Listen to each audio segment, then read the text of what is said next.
अभी हम खड़े हैं मतगणना केंद्र रांची में, जहां पर तैयारी पूरी कर ली गई। कल 4 तारीख है और कल सुबह 7 बजे से ही मतगणना शुरू हो जाएगी और लगभग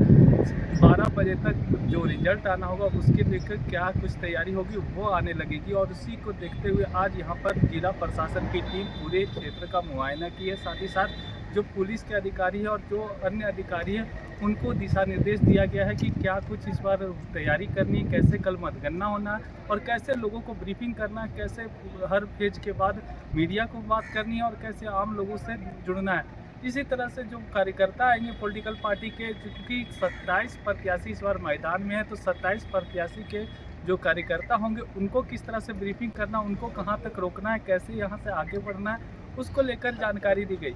मौके पर क्या कुछ कहा गया, आइए आपको सुनाते हैं। वोटिंग के प्रोसेस के बारे में किसी को किसी भी प्रकार का कंफ्यूजन है तो एक बात को सभी काउंटिंग एजेंट्स या जितने भी इलेक्शन एजेंट्स हैं वो उसको ध्यान में देके रखेंगे कि जिस दिन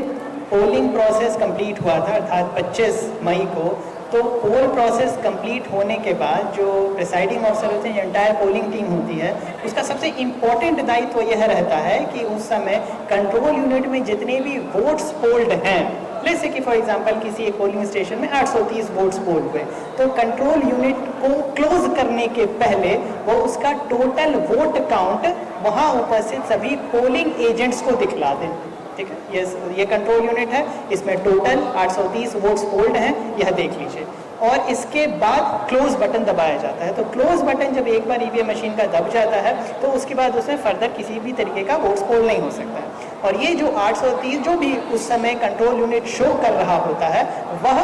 फॉर्म 17C में मेंशन कर दिया जाता है। और उसी फॉर्म 17C में जितने भी वहाँ पे पोलिंग एजेंट्स होते हैं उनका सिग्नेचर्स लिया जाता है और जितने भी पोलिंग एजेंट्स वहाँ पे मौजूद रहते हैं सभी को उसकी प्रति उपलब्ध कराई जाती है। अब यह उम्मीद की जाती है कि जब वह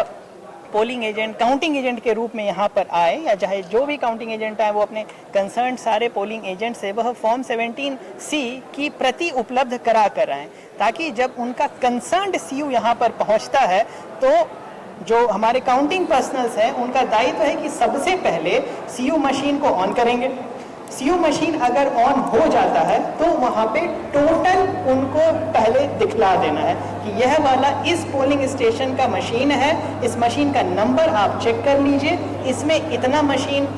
इतना वोट्स पोल्ड दिख रहा है, आपके पास अगर फॉर्म 17C है तो उससे मिला लीजिए। अगर ये दोनों संख्या मिल जाती है तो उसके बाद जो काउंटिंग का एक्चुअल गणना है वह उसमें वो स्टार्ट करेंगे रिजल्ट बटन दबा के।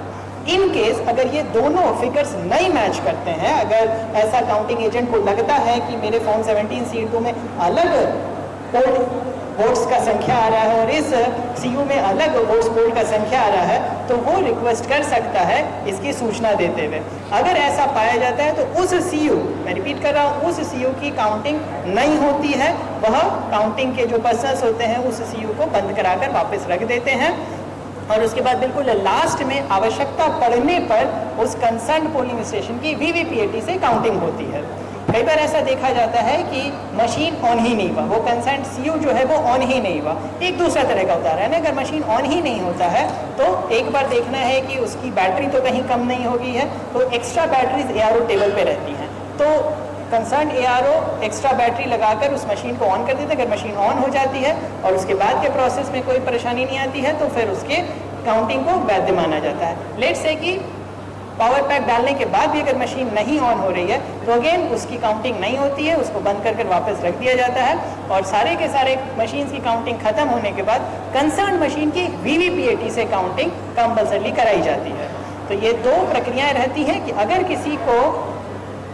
किसी प्रकार का कंफ्यूजन रहता है वोट्स पोल्ड में या मशीन के सही या गलत होने के क्रम में, तो इस बात को वहाँ पर रेज कर सकते हैं। इसके अतिरिक्त सेक्शन 49 के तहत भी कोई एजेंट यह